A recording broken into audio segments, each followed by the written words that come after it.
안녕하십니까. 자, 오늘은 2022년 합격해서 지금 학교 들어가기 직전에 수험생 아니죠. 이제 소방관 곧 될 사람이니까. 원래는 여러분한테 여학생도 한 명 이렇게 해서 제가 가운데 끼고 이 자청용 우베코처럼 이렇게 3명이서 하려고 했는데 안타깝게 학교에 들어갔습니다. 그 전에 했어야 되는데. 그 학생이랑 통화를 하면서 야, 내 뭐 부탁 하나 하자 하니까 쌤 부탁이면 무조건 해줘야죠 했는데 바로 그날 학교에 가더라고요. 그래서 못하게 됐습니다. 일단 제 소개부터 해야 되겠네. 저는 메가 소방에서 소방학개론, 소방관계법규를 가르치고 있는 곽동진입니다. 자, 자기소개 한번 해주시죠. 네, 안녕하십니까. 2022년 서울소방공채에 합격한 합격자 표대원입니다. 서울공채 합격했군. 공채 학생. 서울이 좀 점수가 높은 편이죠. 자, 오늘은 일단 내년 여러분들이 지금 시험 준비를 시작하는 학생들이 많을 겁니다. 그래서 올해와 내년 시험과 달라지는 점을 간단하게 소개시켜 드릴게요. 일단 과목 수가 3과목으로 줍니다. 그건 공채고요. 공채는 3과목이고요. 그 다음 특채 같은 경우는 2과목을 칩니다. 공채는 행정법, 소방학개론, 소방관계법규 25문제씩 치고요. 그 다음 특채는 좀 다릅니다. 소방학은 25문제를 치고요. 나머지 한 과목은 전공 과목이라고 해서 예를 들어서 여러분들이 구급특채 학생들 있죠? 구급특채 학생들은 응급처치학개론을 40문제 치고요. 그 다음 학과나 운전이나 구조특채 학생들은 소방관계법규를 40문제를 칩니다. 그렇게 시험이 바뀌고요. 그리고 가산점을 적용하는 방식이 좀 달라집니다. 올해는 필기 합격을 할 때 가산점을 필기 점수에 합산을 해서 뭘 한다? 합격생을 선발합니다. 그리고 나서 체력이나 면접에는 가산점이 들어가지 않고요. 내년에는 가산점이 필기 칠 때 가산점이 안 들어가고요. 체력할 때도 가산점을 주어지지 않고요. 면접도 가산점이 주어지지 않고요. 총 합산해서 거기에 가산점을 넣습니다. 그게 뭐가 다르냐? 훨씬 가산점의 비율이 높아지는 거죠. 필기에만 가산점이 들어가던 게 이제 합산해서 그러니까 이렇게 생각하면 됩니다. 필기에도 가산점 들어가고요. 체력에도 가산점 들어가고요. 면접에도 가산점 들어갑니다. 근데 좀 달라지는 점이 있다면 일단 올해는 필기 합격을 할 때 발표를 할 때 거기에 먼저 놓고 점수를 환산하거든요. 이제 내년부터는 필기 합격을 할 때는 가산점을 넣지는 않습니다. 최종에서 가산점을 넣는 거죠. 비율은 높아지지만. 그래서 그게 좀 달라진다. 과목 수가 줄고 과목의 문항 수도 좀 달라지고요. 이렇게 달라집니다. 그래서 가산점 비중이 좀 커졌고요. 그 다음 비율 자체도 좀 달라졌습니다. 필기가 25% 줄었습니다. 엄청나게 많이 줄었죠. 그래서 50%. 그 다음 체력이 25%, 면접이 25%. 그러니까 가산점이 많이 올라갔다. 그리고 체력과 면접이 비율이 많이 올라갔다. 올해 체력은 15%죠? 네, 면접이 10%였던 것 같아요. 이 사람이 올해 시험 친 사람이 그것도 몰라 지금? 그래서 체력이 15%, 면접이 10%였는데 내년에는 체력이 25%, 그 다음 면접이 25%, 50%를 차지하게 됩니다. 엄청나죠? 좀 힘들 것 같아요. 보통 이 체력이 정말 컸거든요. 정말 체력이 차지하는 비중이 컸죠. 올해 15%라도. 네, 체력에서 역전하는 학생들도 많죠. 제가 바로 그 대표 중인 이어서 아, 그래요? 체력이 좋구나. 이 친구 옛날에 운동을 좀 했었는데 운동 안 하게 생겼는데 운동을 했다 하더라고요. 그리고 면접에서도 어느 정도 좀 올해는 옛날에는 면접이 좀 형식적이었거든요. 면접이 형식적이라서 면접에서 점수 차이를 많이 하는데 올해는 이제 작년부터 좀 시작된 것 같아요. 면접에서 점수 차를 좀 두더라고요. 그래서 면접에서도 좀 역전하는 그런 케이스가 좀 나오긴 나오죠. 제가 아는 형도 이번에 면접에서 좀 역전을 했어가지고 그러니까 내년에는 이 퍼센트가 체력하고 면접이 50%이기 때문에 필기는 솔직히 말하면 관문이 됐다. 이제 뭐 제1관문. 올해는 솔직히 말하면 오늘 이놈도 학교에 들어가는데 이놈이랑 친하고 저하고도 친한 합격생이 지금 남학생이 하나 있는데 그 친구가 그 친구가 몇 프로였지? 필기가 퍼센트가 0.2% 들어갔나? 거의 맨날 자랑했잖아. 배수가? 0.2배수 안쪽으로 있었던 그러니까 것 같아요. 0.2배수요. 1배수가 아니라 0.2배수 안으로 들어갔단 말이에요. 그 정도 되면 이제 역전하기는 좀 힘들 건데 내년에는 이제 그렇게 합격을 해도 모른다. 내년엔 진짜 그렇게 합격해도 모른다.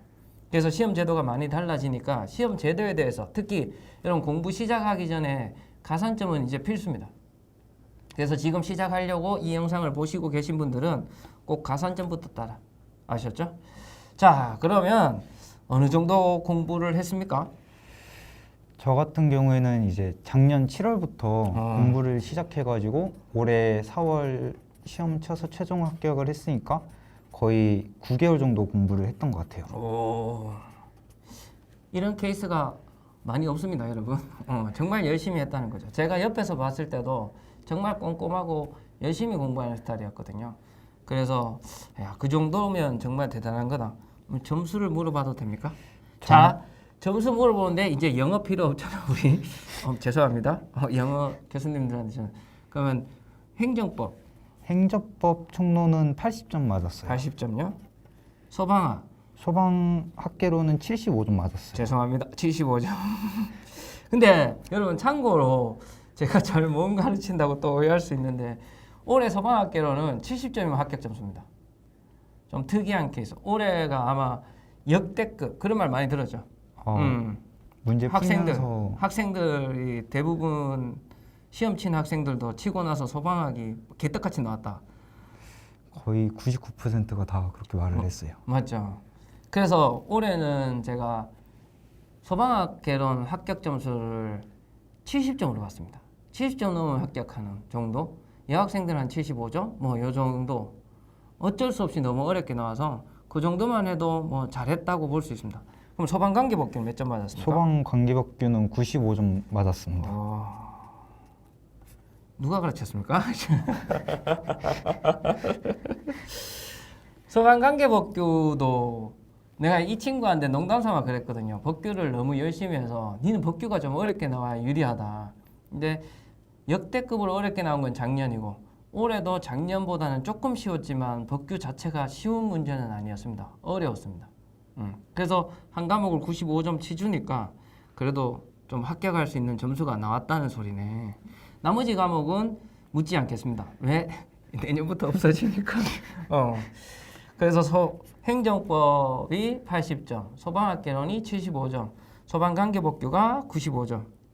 맞죠? 네. 제가 한 문제 그걸 틀린 걸로 알고 있는데 과태료 부과 기준 맞죠? 네, 과태료 그거 틀렸어요. 그렇지. 그래, 그거 말고는 뭐 맞춰야죠. 그래서 점수가 이렇다. 그러면 이 점수가 나올 때 본인이 제일 처음 공부할 때 지금은 이제 시작하는 학생들도 있을 거고 그리고 이 시점에서 내가 공부하는 방법을 잡아가는 지금이 9월이죠. 저희가 곧 추석인데 9월 시점에서 내년 시험을 위해서 어떻게 공부 방법을 나가야 되냐 혹은 지금 처음 공부하는 사람들은 어떻게 공부해야 되냐 그걸 제가 이거는 홍보라기보다는 소방직 수험생들이 앞으로의 공부 방법에 대해서 이야기하려고 이 합격생을 불렀거든요. 저 혼자 하면 뭔가 신뢰성이 좀 떨어질 것 같아서 저 새끼 그냥 광고하는 거 아니냐 이런 느낌을 받아서 그래서 이 친구의 이야기를 좀 듣고 싶어서 그럼 제일 처음 공부하는 때 제일 중요한 게 뭐라고 생각해요? 일단 제가 제일 처음 공부했을 때 네. 중요한 건 이제 기본을 먼저 잘하고 그다음에 좌절하지 말자라고 생각을 했어요. 왜냐하면은 이제 좌절하면은 좀 합격과는 멀어질 것 같아가지고 절대 이제 점수가 안 좋게 나와도 좌절하지 말고 이제 내년 시험에 잘 보기 위해서는 계속해서 꾸준히 하자라고 생각을 했어요. 좌절하지 말자. 네. 그러니까 의지네. 의지 진짜 어렵죠. 그럼 보통 일주일에 며칠을 공부했어요? 저 같은 경우에는 이제 7월부터 공부를 했는데 오전 7시에 이제 자리에 앉아가지고 밤 10시 혹은 밤 11시까지 주 6일은 그렇게 했고 이제 일요일은 오전 8시부터 밤 10시까지 그렇게 공부를 했어요. 미쳤다. 그렇게 공부하니까 합격하지. 정말 빡세게 했네요. 왜냐하면 저도 학생들 일일이 얼마나 공부하는지는 잘 모릅니다. 이 친구가 정말 열심히 한다는 거는 이제 가르치다 보면 알잖아요. 근데 이 정도로 한 거라고는 생각을 못했습니다. 그럼 집이 가까워요? 우리 학원에서 실강을 듣으니까.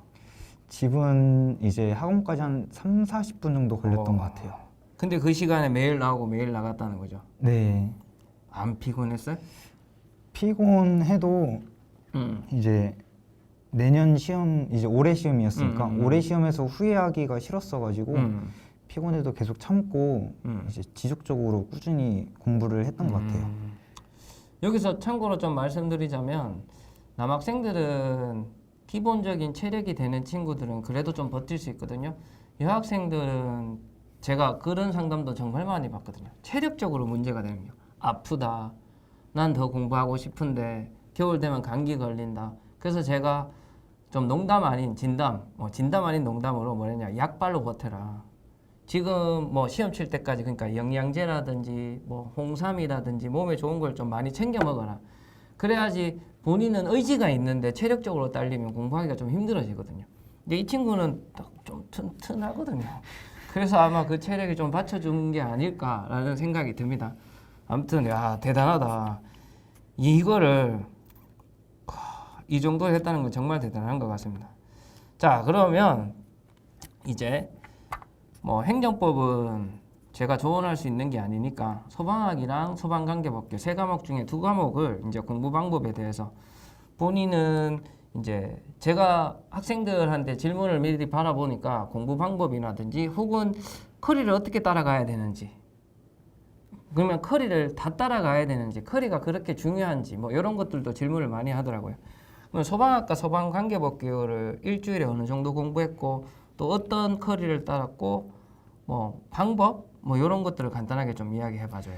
일단 저 같은 경우에는 소방학개론이랑 소방관계법규 같은 경우에는 이제 수업이 있는 경우에는 수업을 계속해서 이제 알아도 듣고 그렇게 들은 다음에 그날 무조건 복습을 하고 그다음에 주말에는 이제 소방학개론과 소방관계법규를 이제 회독을 돌리면서 이제 모르는 부분이 있으면 이제 곽돈희 선생님한테 이제 카톡으로 여쭤보거나 카톡 좋아 카톡 오케이 카톡으로 여쭤보거나 그렇게 했어요. 그리고 소방학개론 같은 경우에는 이제 제가 생각을 했을 때 이해를 하고 그다음에 암기를 해야 된다고 생각을 해서 이제 계속 이해를 하고 암기를 한 다음에 범위를 넓혀가고 이제 소방관계법규는 반대로 이제 암기를 먼저 하고 그다음에 이해를 하자를 생각을 해가지고 이제 그렇게 해서 계속해서 범위를 넓혀갔어요. 그렇죠. 제가 수업 시간에 항상 말하는 건데 범위는 넓혀가는 겁니다. 처음부터 너무 넓게 잡는 것보다는 기본부터 차근차근. 그러면 보통 학생들이 기출만 듣는 학생들도 있고 또 어떤 학생들은 기출 띄워놓고 동영을 또 바로 듣는 학생들도 있고 뭐 이런 심지어는 카페 보니까 기출 바로 듣는 학생도 있더라고요. 본인이 생각하는 그 강사분들마다의 커리가 있잖아, 맞죠? 네. 저도 따로 커리가 있을 거고 다른 선생님들 그런 커리들이 따라가는 게 본인의 의견은 좀 어때요? 제가 이제 생각을 했을 때는 커리는 무조건 따라가야 이제 점수가 확 오른다고 생각을 하고 있어요. 왜냐하면은 제가 일단 알고 있는 내용이라고 해도 문제에서 틀릴 수도 있고 실수를 할 수 있기 때문에 이제 커리를 따라가면서 실수를 좁혀 나가고 이제 정확하게 알고 있다라고 생각을 하는 것이 커리를 이제 따라가면서 제일 중요하다고 생각을 했어요. 오케이. 저의 커리는 홈페이지에 소개 영상이 있으니까 참고 부탁드립니다. 자, 그다음 내년에 체력이 25%가 된다 그랬잖아요. 제가 볼 때는 이 체력으로 역전하는 사람이 정말 많이 나올 것 같습니다. 그리고 면접, 근데 면접을 당장 준비할 수는 없잖아. 맞죠? 근데 체력은 준비를 해야 되는 거거든요. 단기간에 완성할 수 있는 게 아니잖아. 맞죠? 네. 그러면 본인은 체력을 언제부터 준비했고 그리고 일반적으로 학생들이 체력을 언제부터 준비해야 됐고 그러면 운동을 또 얼마나 해야 될지 아마 그런 고민이 정말 많을 거예요. 왜? 제가 생각할 때 체력은 소방이 제일 빡십니다. 뭐 이런 말은 그렇지만 경찰보다 소방 체력 시험이 더 빡시다고 생각하는 사람 중에 하나거든요. 그래서 요런 것들을 걱정하는 학생들이 상당히 많습니다. 그리고 심지어는 본인 주위에는 그런 사람이 있을지 모르겠지만 저는 이제 학생들을 많이 봤으니까 체력만 2년 연속 떨어진 학생도 봤거든요. 그래서 3년째 붙는 학생. 그래서 요런 것들에 대한 조언을 좀 해줬으면 좋겠어요. 체력을 언제부터 준비하고 일반적으로 본인은 언제 준비했고 일반적으로 언제부터 준비하면 좋을 것 같고 그리고 운동은 또 얼마나 어느 시점에서 얼마나 해야 될지 그래서 운동하면서 또 주의할 사항. 일단 저 같은 경우에는 체력학원은 11월 달부터 운동을 시작을 했는데 이제 그 전에 이제 손가락 골절이 있었어가지고 맞지. 그것 때문에 이제 악력이랑 배근력에 문제가 갈까봐 좀 일찍 시작한 경우에요. 근데 이제 일반 분들이 이제 언제 시작해야 되냐고 여쭤보신다면 먼저 제가 생각을 했을 때 체력 학원에 먼저 가서 이제 지금 자기 점수가 어느 정도 나오는지 미리 이렇게, 측정을 네, 해라. 측정을 미리 한번 측정을 해보고 좀 잘 나온다 싶으면 그래도 늦어도 1, 2월 달에는 해야 되지 않을까. 자 그러면 우리 체력이 60점 만점이잖아요. 네. 6종목. 그러면 측정했을 때 뭐 점수대가 예를 들어서 학생들은 자기 점수대를 이제 애에 따라 운동 방법이 달라질 거잖아. 네. 뭐 예를 들어서 뭐 30점도 안 나온다. 40점 나온다. 50점 나온다. 그럼 본인은 어떻게 할 것 같아? 일단 제가 11월에 처음 갔을 때 체력 점수가 2점이 나왔어요. 아 60점 만점에? 네. 아 예. 그러면 체력을 실제 체력에서 몇 점 맞았어요? 실제 체력에서는 실수한 것도 있긴 한데 50점 맞았어요. 50점이면 잘한 겁니다. 여학생들은 기본적으로 50점을 넘어야 된다. 기본 50점을 넘어야 됩니다. 기본적으로. 아니면 진짜 마이너스가 크고요. 남학생들은 제가 항상 하는 말이 40점 맞으면 평타라고 하거든요. 그리고 30몇 점, 30점 후반도 그래도 좀 비빌볼만 하고 그리고 50점을 넘으면 역전할 수 있습니다. 제가 아는 제자들 중에 우리 소방은 필기를 1배수를 뽑는 게 아니라 100명을 만약에 뽑으면 150명을 선발한단 말이에요. 그럼 그 친구가 100명 안에 들어야 합격하는데 150명 중에 120 몇 등 했어요. 125등인가. 그럼 앞에 이 25명이 있는 거잖아. 근데 그 친구가 53점을 맞았는데 1차 교육으로 들어갔어요. 1차 교육이 뭐냐면 사람이 많이 뽑으면 소방은 한꺼번에 교육을 못하니까 먼저 점수 좋은 애들 먼저 보내서 교육시키고요. 그 다음 점수 나쁜 애들. 진짜 나쁜 애들은 뭐 3차까지도 많이 인원이 있으면 3차까지도 있거든. 근데 그 친구가 125등에서 1차 교육 안으로 들어간 거지. 53점인가 52점을 맞으니까. 그래서 남자분들은 50점 넘으면 정말 잘한 겁니다. 맞죠? 네. 잘했네. 2점이 50점 된답니다. 그래서 그러면 30점 그런 본인은 2점을 맞았기 때문에 11월 달에 시작한 거야? 네. 그럼 일반적으로는 언제쯤 시작하면 좋을 것 같아? 내가 재봤는데 한 40점은 나오는 것 같아. 그러면은 그래도 이제 그 리듬이나 혹은 몸이 기억하는 것들은 좀 가지고 가야 된다고 생각을 해서 3, 40점 나오면 지금 그래도 한 2월 달에는 늦어도 2월에는 무조건 다녀야 될 것 같아요. 야 공부도 하고 체력도 해야 되고 진짜 힘들긴 힘들다.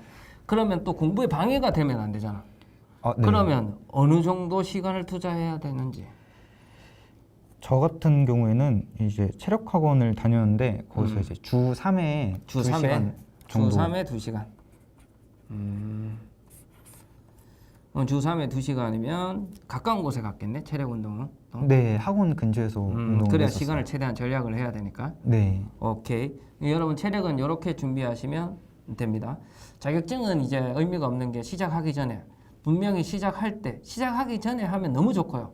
그게 안 되면 시작과 동시에 최대한 빨리 자격증을 따라 이제 가산점 없이는 합격하기가 진짜 어렵다. 이 친구는 가산점이 없었습니다.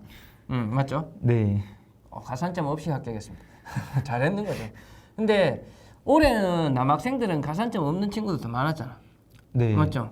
그래서 올해 같은 경우는 가산점 없이 합격하는 친구도 많겠지만 내년에는 어렵다고 봐야 되지 않을까?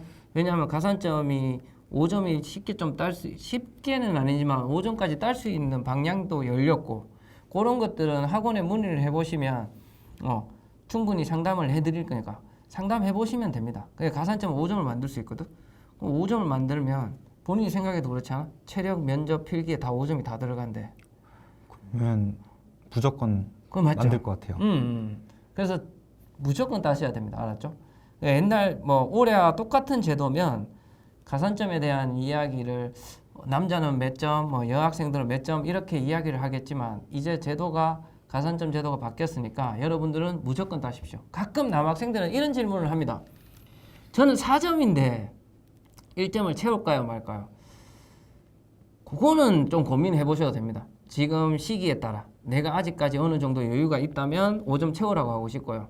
여유가 없고 이건 내가 본 세 과목을 공부를 해야 된다. 그렇게 생각하시면 뭐 5점 아니고 4점도 괜찮다고 저는 생각을 하거든요. 그래서 가산점은 그렇게 마무리하시고 체력은 이렇게 준비하시면 될 것 같습니다. 자, 그다음 공부를 하면 이게 안 올 수가 없습니다. 강사들도 옵니다. 슬럼프 정말 하기 싫을 때 있잖아요. 강사들은 주로 강의는 너무 좋죠. 강의는 너무 재밌는데 책 쓰는 게 정말 힘들고 공부하기 정말 싫고 공부가 안 될 때가 있습니다. 책상에 앉아 있어도 공부가 안 되고 그리고 학원 나가기 싫고 학원 나왔는데 뭐 머릿속에 안 들어오고 그게 길어지면 진짜 큰일 나거든요. 특히 지금 9월이잖아요. 네. 9월이면 9, 10, 11, 12, 1, 2, 3 맞지? 7개월이 거의 안 남았단 소리네. 4월 초에 시험이니까. 지금 슬럼프를 길게 와버리면 이 시험 합격 못한다. 맞죠? 네. 본인은 분명히 슬럼프가 또 오긴 왔을 거야. 그걸 어떻게 극복했어요? 일단 저 같은 경우에는 슬럼프가 왔을 때 이제 저 자신과 처음에 학원을 다녔을 때 약속한 것이 있어가지고 이제 그 약속한 것이 절대 이제 빠지지 말고 무조건 꾸준히 하자였거든요. 그래서 그 약속을 계속 슬럼프 올 때마다 계속해서 이렇게 상기를 하면서 버티고 두 번째는 이제 학원 다니면서 친했던 형과 동생이 있었는데 이제 그분들이 많이 옆에서 조언을 해주고 될 수 있다 이렇게 격려를 해주셔가지고 버티면서 학원을 다니고 마지막으로 이제 집에 있을 때는 이제 저희 집에 강아지를 키우는데 그 강아지를 보면서 맨날 이렇게 놀아주다 보니까 슬럼프가 조금씩 극복됐던 것 같아요. 정말 힘들죠. 저 같은 경우는 이런 조언을 많이 해주거든요. 보통 그 의지가 제일 처음 공부할 때는 막 타오르잖아. 네. 맞지? 그래서 그 타오를 때 본인이 합격해야 되는 이유 그 의지를 아주 간단하게 적어서 책상에 붙여 놓으라고 하거든. 그럼 힘들 때마다 그 활활 타오를 때 그 의지의 문구를 보는 거야. 그러면 좀 낫지 않을까. 진짜 힘듭니다. 정말 힘들거든요. 자, 그 다음 마지막으로 이제 공부를 시작하는 학생들 혹은 지금 공부를 하고 있는 소방공무원 2023년 소방직 합격을 준비하는 학생들에게 당부의 말씀, 뭐 조언 아니면 응원 이런 걸 한마디. 일단 수험 기간 중에 이제 힘든 일도 많고 좀 많이 그럴 것 같아요. 왜냐면 공부하는 기간이 짧지 않고 길다 보니까 공부를 하다가 힘들기도 하고 왜 점수가 안 오르지? 난 합격할 수 있을까? 라는 생각이 많이 들 것 같아요. 왜냐하면 이제 저도 들었기 때문이고 그런데 그럴 때마다 계속해서 좌절하지 않고 극복하는 것이 제일 중요하다고 생각해요. 그래가지고 이제 극복을 해야 이제 합격할 수 있는 문에 가까워질 수 있으니까 이제 좌절하지 말고 항상 이제 버티면서 그렇게 공부를 하시면 이제 무조건 합격하실 거라고 저는 생각을 하고 있습니다. 이건 그냥 제가 갑자기 묻고 싶어요. 합격자 발표 났을 때 합격자 명단에 본인 있잖아. 네. 그 확인했을 때 기분은 어때? 저는 그때 잘못 본 줄 알아서 다시 나갔다가 다시 들어왔었어요. 정말 좋았지.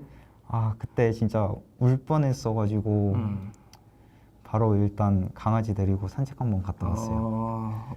은근히 뭐 울컥 잘하네. 여러분도 정말 열심히 하면 내년에 아마 그 합격자 명단에 여러분의 이름이 아니겠죠. 수험 번호를 올릴 수 있을 겁니다. 열심히 하십시오. 제가 뭐 이제 유튜브에 동영상을 업로드하고 싶어서 제일 처음에 어떤 걸 올릴까? 수업 내용을 올릴까? 뭐 이러다가 그래도 2020년 올해 합격한 이제 따끈따끈한 합격생 그 학생들 이 학생이 어떻게 공부했는지를 올려주면 내년에 여러분이 소방직 합격을 준비하는 학생들에게는 좀 좋을 것 같아서 그래서 이 영상을 준비해봤습니다. 앞으로 여러분한테 도움이 되는 영상 이런 것들도 많이 올릴 테니까 찾아서 자주 봐주십시오. 오늘은 이런 거고 또 학습적인 것들도 이런 것들도 자주 찾아뵈서 올리도록 하겠습니다. 자, 지금까지 올해 2020년 서울시 공채 남자 합격생 이름이 표대원입니다. 대원 씨와 같이 영상을 찍었습니다. 여기서 마무리하고요. 다음에 더 좋은 영상으로 찾아뵙도록 하겠습니다. 인사하고 마치겠습니다. 우리 감사합니다. 할까 뭐 할까? 감사합니다. 감사합니다. 알겠습니다. 자, 인사하고 마치겠습니다. 감사합니다. 감사합니다.